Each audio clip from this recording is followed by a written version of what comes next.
Assalamualaikum warahmatullahi wabarakatuh. Perkenalkan, nama saya Wirana Kelabidin dari kelas manajemen 4B dengan NPM D120044476.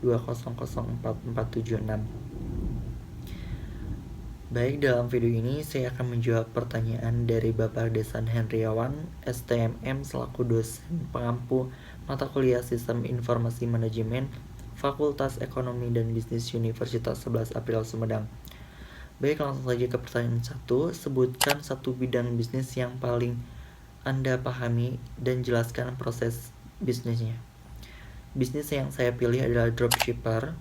Dropshipper adalah sebuah bisnis yang populer di era internet atau digital sekarang. Model bisnis ini melibatkan pihak ketiga, yaitu dropshipper yang menjembatani hubungan antara pembeli dan produsen atau supplier barang. Sekilas, peran dropshipper mirip sekali dengan reseller. Dropshipper menjual barang dari supplier ke pembeli, kemudian dropshipper dapat menentukan harga jual yang berbeda dengan supplier. Selisih harga itulah yang menjadi keuntungan bagi dropshipper. Namun, cara bisnis dropship dengan reseller sangat jauh berbeda. Proses bisnis ini membuat dropshipper tidak perlu menyediakan tempat untuk menampung barang yang dibeli pelanggan. Dropshipper juga tak perlu mengirimkan barang tersebut satu persatu ke alamat pembeli. Kemudian proses bisnis menjadi dropshipper yaitu yang pertama, pilih produk untuk bisnis dropship. Sebelum terjun ke dunia bisnis dropship, cara menjadi dropship pemula yang pertama adalah kita harus tahu apa yang akan dijual. Jangan asal-asalan memilih produk hanya karena kita ingin menjualnya. Yang kedua, riset dan tentukan supplier. Setelah menentukan akan menjual produk seperti apa, cara menjadi dropshipper selanjutnya adalah melakukan riset dan menentukan supplier yang tepat.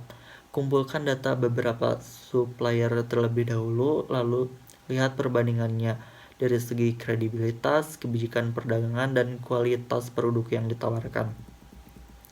Yang ketiga, tetapkan harga penjualan produk. Kalau kita sudah tahu apa yang akan dijual dan menentukan supplier tempat kita akan membeli produk, sekarang saatnya kita menetapkan harga jual produk tersebut. Lakukan riset dan cari tahu harga yang ditetapkan oleh para pesaing yang menjual produk yang sama dengan kita. Jangan memberikan harga terlalu murah karena nantinya bisnis dropship kita akan kurang menguntungkan. Yang keempat, buat website untuk dropshipper. Saat ini dengan menjamurnya bisnis e-commerce di berbagai belahan dunia, bahkan di Indonesia, banyak konsumen yang memilih untuk mencari dan melakukan riset secara online lebih dulu sebelum membeli produk. Jadi kita memutuskan untuk memulai cara menjadi dropshipper. Membuat website adalah langkah yang cukup krusial saat ini. Yang kelima, promosikan bisnis dropshipper. Setelah menyelesaikan 4 cara menjadi dropshipper, selanjutnya kita perlu mempromosikan bisnis dropship kita. Ada beberapa strategi digital marketing yang bisa digunakan untuk memasarkan bisnis kita. Seperti yang kita tahu, saat ini digital marketing adalah salah satu metode pemasaran yang sangat efektif untuk mempromosikan bisnis. Yang keenam, jual produk melalui marketplace. Selain dengan membuat toko online sendiri, kita juga bisa memulai cara menjadi dropshipper dengan memanfaatkan marketplace. Beberapa marketplace e-commerce misalnya Shopee, Tokopedia, dan lain-lain menyediakan fitur yang memungkinkan kita langsung menjadi dropshipper. Itu sangat mudah bagi kita untuk menjadi dropshipper sekarang. Selanjutnya saya akan menjawab pertanyaan yang kedua. Pilihlah salah satu dari proses bisnis yang dapat ditangani oleh expert system atau office automation. Di sini saya memilih proses bisnis yang keempat, yaitu membuat website untuk dropshipper yang dapat ditangani oleh office automation. Kemudian pertanyaan yang ketiga, jelaskan bagaimana expert system atau office automation dapat membantu proses tersebut. Baik, office automation sangat membantu menangani proses ini karena website ini menyediakan beragam produk dari berbagai supplier tangan pertama yang dapat dipilih oleh dropshipper. Mulai dari produk rumah tangga, kecantikan, fashion, kesehatan, alat olahraga, dan masih banyak lagi. Aplikasi ini atau website ini memungkinkan kita untuk menerima order baik dengan berjualan di marketplace menggunakan resi otomatis untuk memeriksa proses pengiriman barang, melakukan pembayaran cash on delivery atau COD sekarang yang sangat merajalela di Indonesia dengan menerapkan metode pembayaran transfer bank atau e-wallet seperti GoPay dan Kris seperti saat ini yang banyak dilakukan juga di Indonesia.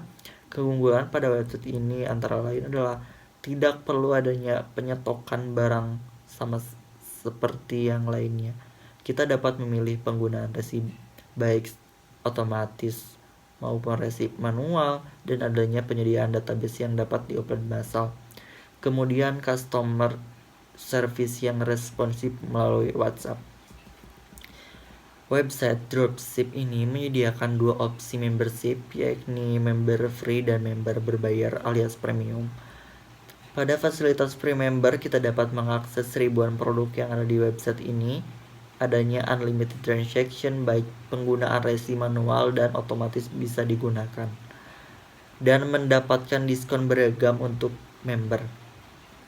Kemudian untuk fasilitas premium member sendiri, kita mendapatkan seluruh fasilitas free member yang telah disebutkan tadi, serta ditambah dengan 3 fasilitas keunggulan lainnya, seperti penyediaan database yang dapat diopen massal, gratis biaya dropship, dan gratis biaya COD atau cash on delivery. Nah, fasilitas member premium ini bisa didapatkan dengan tambahan biaya, akan terus berlaku selama website ini menjalankan aktivitasnya.